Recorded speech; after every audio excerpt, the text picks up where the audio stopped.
desse instrumento para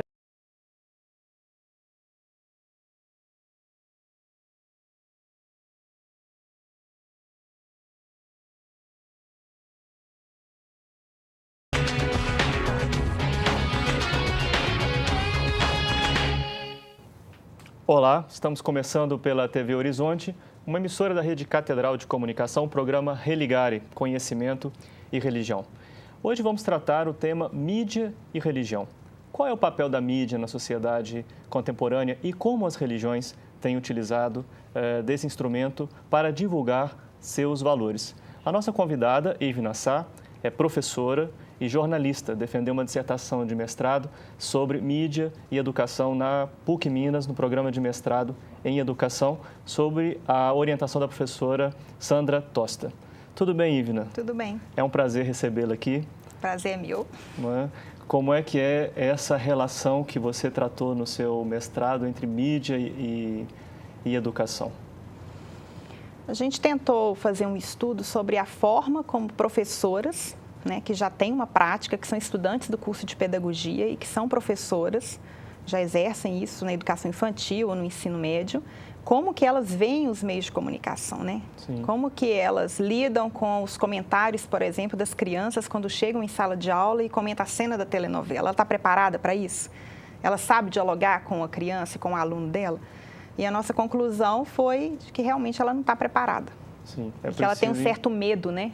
Investir em educação para a mídia. Precisa. Bom, você pode participar do programa, conhecer mais detalhes sobre esta entrevista, acessando a nossa página na internet. O nosso endereço é www.pucminas.br/ppgcr. É a página do Programa de Pós-Graduação em Ciências da Religião, onde você encontra o link do Religare. Sobre o tema de hoje, mídia e religião, para a gente começar essa conversa, tentando recortar. Quando nós falamos em mídia, do que nós estamos tratando? As pessoas geralmente fazem muita confusão, Flávio, em relação ao que a gente chama de mídia. Em termos teóricos, a gente classifica mídia como o conjunto dos veículos de comunicação de massa, incluindo jornal, rádio e TV. É claro que para nós a TV é o mais forte deles, né? Por trabalhar imagem, som e movimento. Então, quando nós falamos mídia, os impérios de mídia, a gente está se referindo a esses grupos de mídia hoje, por exemplo, vamos pensar na realidade brasileira, que controla o que a gente TV aberta. Eles também dominam outras formas de comunicação, então é muito comum, né, que uma emissora, um grupo, Fundação Roberto Marinho, né, as organizações Globo, eles têm não só o canal da Rede Globo, mas tem a rádio, tem portal de internet, tem uma variedade até de TV a cabo, etc. Então, isso que a gente chama de mídia. A parte de internet, que é um fenômeno mais recente da história da comunicação, a gente classifica como tecnologias digitais. Ainda não é tido como um veículo de comunicação de massa, porque o processo é diferente, né? Existe o processo da interação, que na internet é muito mais possível do que dentro de uma TV. Então, a gente chama de mídia os veículos de comunicação de massa. Sim.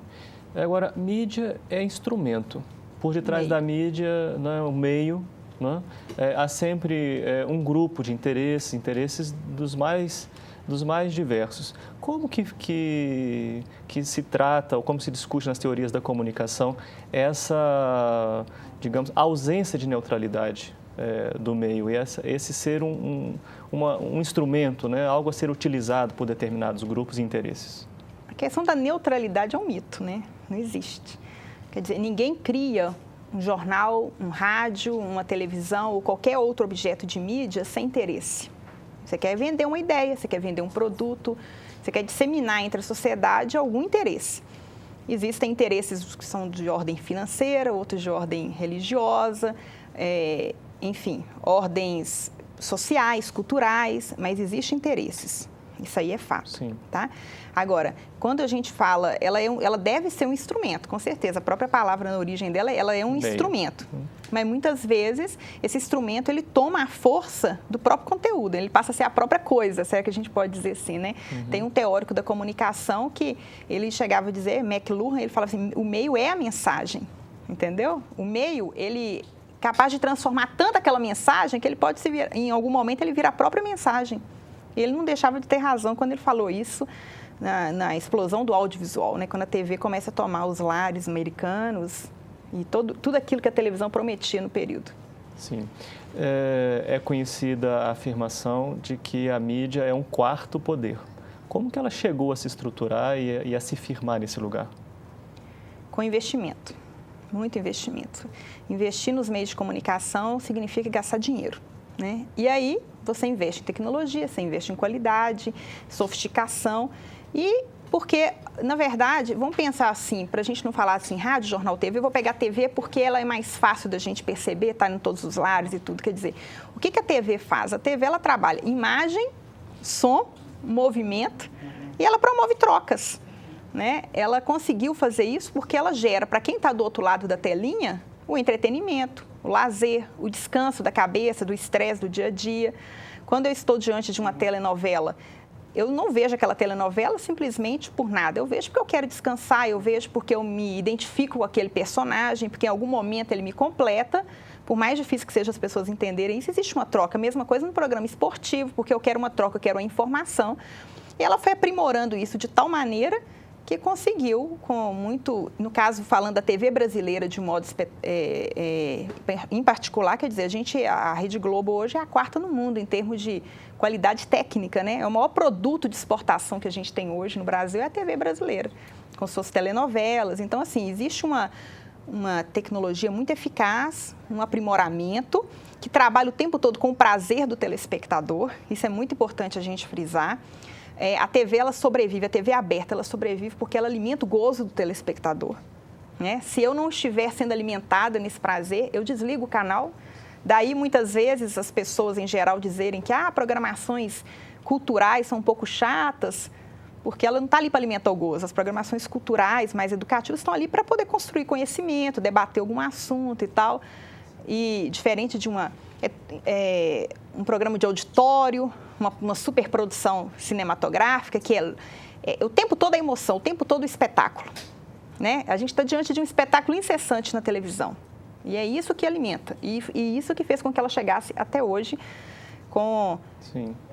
a excelência que ela tem, né? Esse quarto poder. Esse quarto poder, ele é totalmente livre?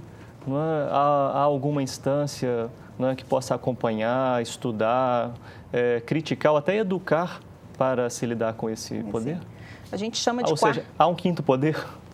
A gente chama de quarto poder o conjunto da mídia e da imprensa, né? Porque acreditou-se, a gente tem os três poderes, vamos pensar, o executivo, o legislativo e o judiciário, e muitas vezes o cidadão ele não consegue resolver um problema de ordem social na instância desses três poderes. Então, o que ele faz? Ele recorre ao quarto poder. Então, tem um buraco na minha rua. Eu já tentei todas as vias. Aí eu vou num canal de televisão e eles fazem uma matéria com aquilo ali. No outro dia, está todo mundo tampando meu buraco. Porque nenhum político, nenhuma pessoa quer ser tema de telejornalismo ou de qualquer outro programa. Bom, então com isso o quarto poder foi se firmando como um poder paralelo da sociedade. Um meio de expressão da própria cidadania. Um meio de expressão. Porém, com os interesses que foram se constituindo ao longo da construção de todos os impérios de comunicação e com a concentração de poder na mão de pequenos grupos hoje, para a gente poder pensar em garantir a cidadania, o exercício da democracia, a gente precisa também aprender a vigiar esse quarto poder, porque nem sempre os interesses que estão ali são os interesses mais adequados e os mais desejados pela sociedade. Então, fala-se hoje, sim, no quinto poder. O quinto poder somos nós, que estamos agora discutindo esse assunto.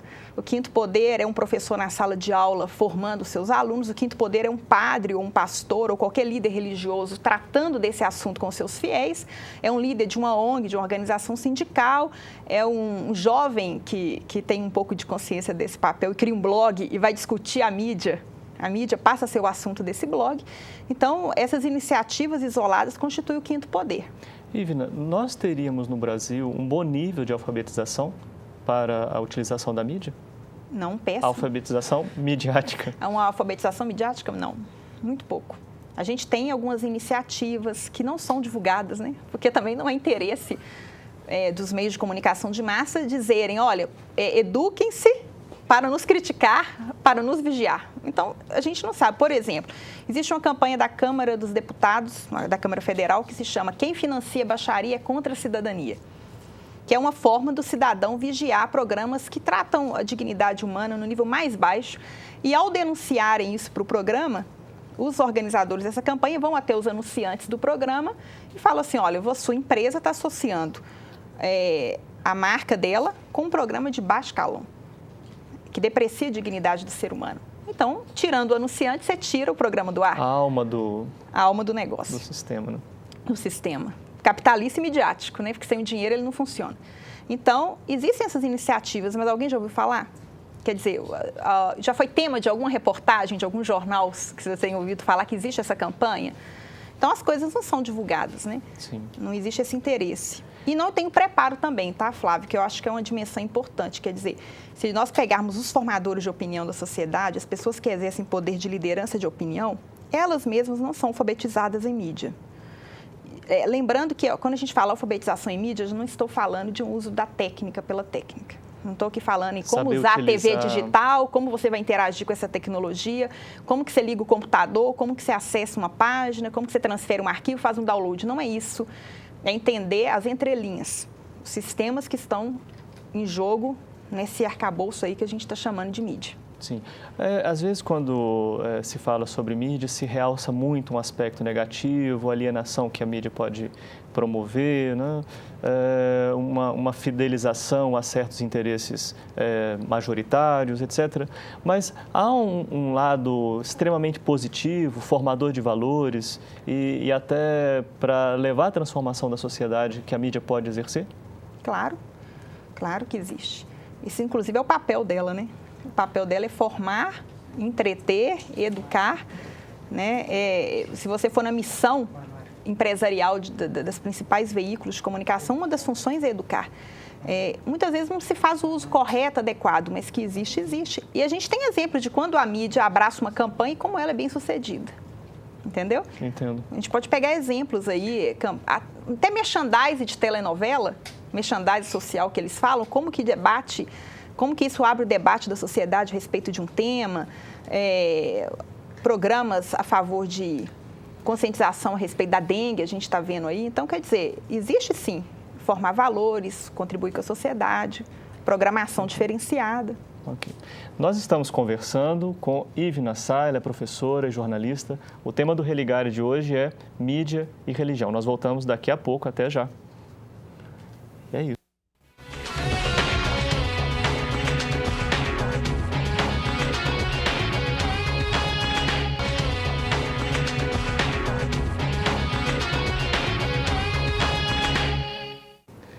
Estamos de volta com o Religare aqui pela TV Horizonte. No programa de hoje conversamos sobre mídia e religião. A nossa convidada, Ivna Sá, é professora e jornalista. Ivna, nós terminamos o primeiro bloco falando que a mídia pode também divulgar valores que não são de pura manipulação da cidadania, das pessoas. Muito pelo contrário, ela tem um papel muito importante na formação de valores. As religiões, algumas igrejas, têm utilizado esse espaço também para divulgar seus princípios, seus valores. Seria possível definir, desenhar a trajetória dessa relação entre mídia, religião, mídia e igreja no Brasil? A gente começou o bloco anterior falando sobre o recorte da mídia, né? Então, assim, se a gente for pegar o rádio e o jornal, é muito antigo a atuação da igreja e da religião. Vamos pensar assim, no início mais a igreja católica, né? Utilizando o espaço antigo da famosa Santa Missa em seu lar, quer dizer, já era um espaço de mídia que era utilizado por um grupo religioso, né? Sim. Agora, na década de 80, assim, pensando assim, um pouco mais na perspectiva da televisão, porque jornais já existiam, as paróquias poderiam ter seus jornais, né? E aí a gente, por exemplo, pensando na Igreja Católica, para a gente pontuar um pouco, quer dizer, desde o Concílio Vaticano II, existe uma preocupação da Igreja, por exemplo, em inserir-se nos meios de comunicação, em várias formas, tendo seus próprios veículos e estando presente nos meios. Mas é na década de 80 aqui no Brasil que a gente começa a falar no que se chama catequese eletrônica, que é quando grupos religiosos percebem que a mídia é um espaço assim, poderoso de formação, de opinião, de constituição, do que aí os estudiosos chamam de poder simbólico, né? Ele ajuda nesse processo. Então, essa catequese eletrônica ela vai começar a se dar a partir de aquisição de meios de comunicação por parte de grupos religiosos e também com a compra de espaços em alguns canais de TV aberta, que funciona muito e a gente vê hoje como existe na Rede Bandeirantes, na Rede TV, em que um grupo religioso compra determinada parte da programação para veicular os seus programas. Então, a gente, da década de 80 para cá, e isso cada dia aumentando mais. Hoje a gente tem, e aí na década de 80, em 89, o grupo da Igreja Universal adquiriu a Record, com muitos investimentos na área. Hoje a Record já é o segundo grupo de mídia do Brasil, né, perdendo apenas para a Rede Globo.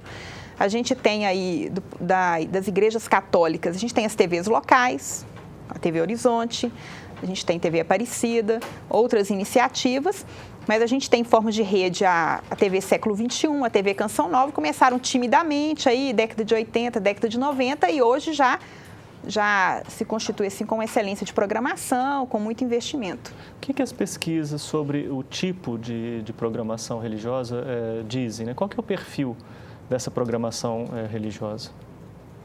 A ênfase, né? Porque eu percebo, por exemplo, que há um destaque, em alguns casos, para o show, para o aspecto emotivo, aquilo que você disse, né? A mídia que vende o espetáculo, né? A mídia do espetáculo tem que alimentar o gozo. Tem. Né? Se um programa desse fica alimentando, por exemplo, formação de consciência crítica, formação de consciência política... Ele fica chato. Ele fica chato, fica um falatório, ou um programa muito acadêmico. Isso. Né? Flávio, eu penso que até uma crítica que eu faço um pouco à programação religiosa, de grupos religiosos, sejam eles quaisquer. Porque a gente critica tanto os veículos de massa, por exemplo, os formatos da TV aberta, os programas de auditório, e muitas vezes a gente percebe uma reprodução desses formatos numa linguagem gospel, se eu posso dizer assim, né? Muda-se o apresentador, muda-se o conteúdo, mas o formato é o mesmo, a forma de fazer é a mesma. Às vezes eu fico até me perguntando, será que a gente não consegue descobrir uma forma? Será que a gente não vai ter criatividade para pensar? Aí eu já estou falando já do ponto de vista até como estudiosa, mas como alguém também que professa uma fé, né? Descobrir uma forma de fazer algo que seja um pouco diferente, que não reproduza tanto. Um exemplo, então eu posso imaginar um programa religioso em que tem uma apresentadora. A apresentadora faz o café da manhã, e no meio do café da manhã ela faz uma oração, então é um formato Ana Maria Braga, na linguagem gospel, será que eu posso dizer isso? Os programas de auditório. Então a gente acaba ficando muito limitado.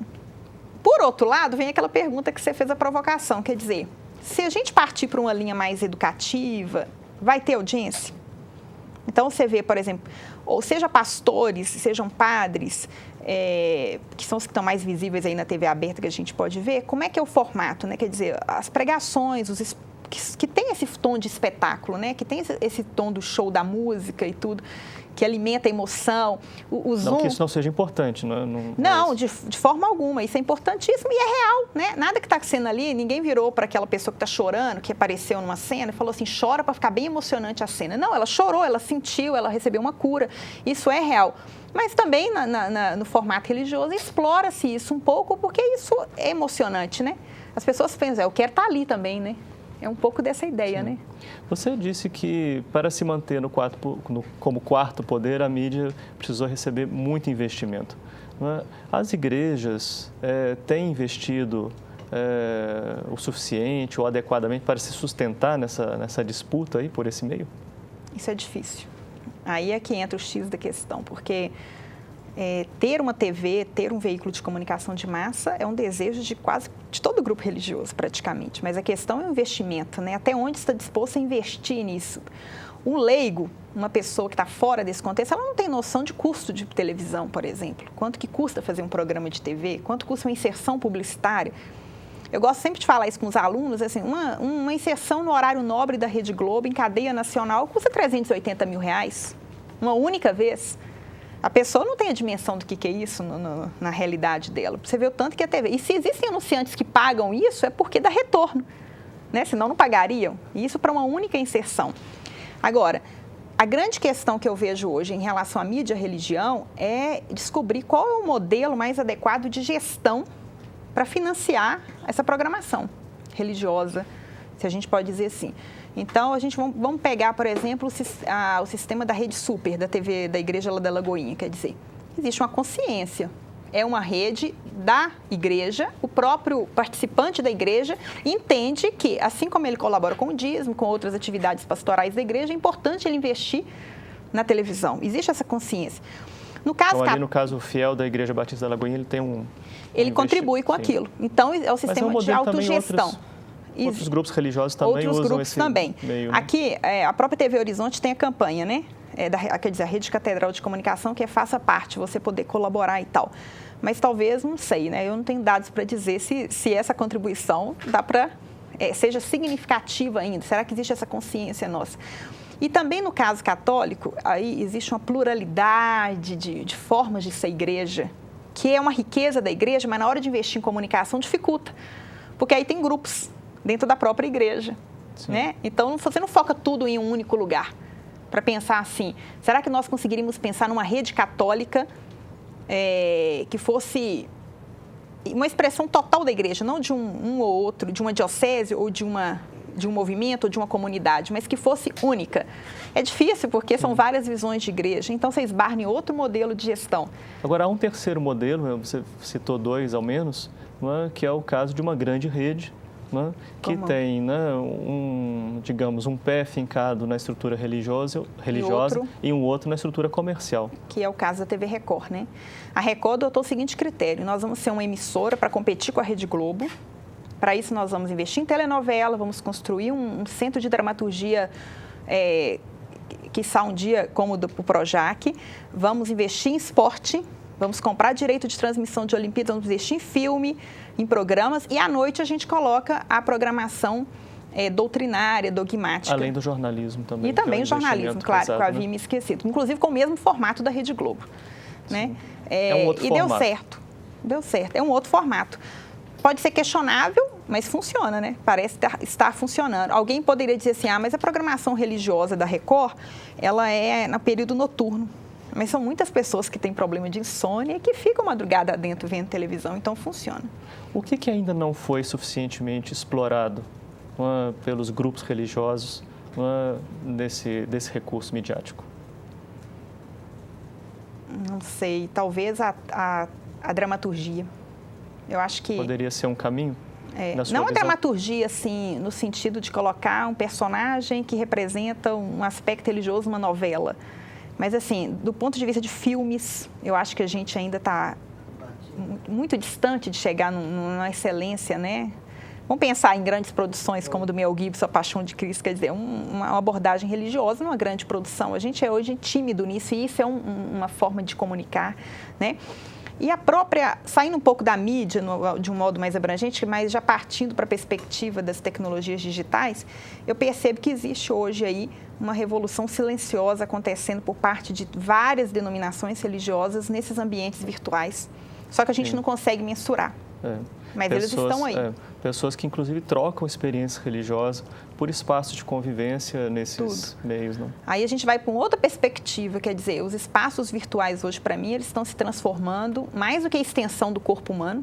Eu falo extensão do corpo humano porque a gente comenta assim que tem... Observando o comportamento das pessoas diante da tecnologia, do celular, do laptop, a gente tem a sensação que se tirar delas o computador, está tirando um pedaço do braço, da perna e que elas não vão ter vida após aquilo. Então, a gente não poderia estar pensando aí que a religião, em vez de ser mídia e religião, quer dizer, a própria mídia, esse espaço do mundo virtual, das tecnologias, já não se tornou um próprio espaço religioso? Não é ali que elas estão se encontrando, se interagindo, descobrindo perspectivas de cura, de melhoria de vida, de interação, de relação social? E esse espaço, eu acho que os grupos religiosos ainda, institucionalmente falando, ainda não perceberam, mas que vai acontecendo da base, né? Que é o próprio fenômeno da internet. Ivna, agradeço muito todos os esclarecimentos, né, sobre esse tema tão importante, tão atual. Agradeço a você também que participou da nossa conversa. Você pode continuar ligado no Religar através da nossa página na internet, www.pucminas.br/ppgcr. E ao navegar, aproveite para observar que as inscrições para o curso de especialização em Ciências da Religião da PUC Minas estão abertas e você pode se informar e participar do nosso programa de pós-graduação em Ciência da Religião. Vamos ficando por aqui. Um abraço muito cordial e até o próximo Religare. Conhecimento e religião, eu espero por você.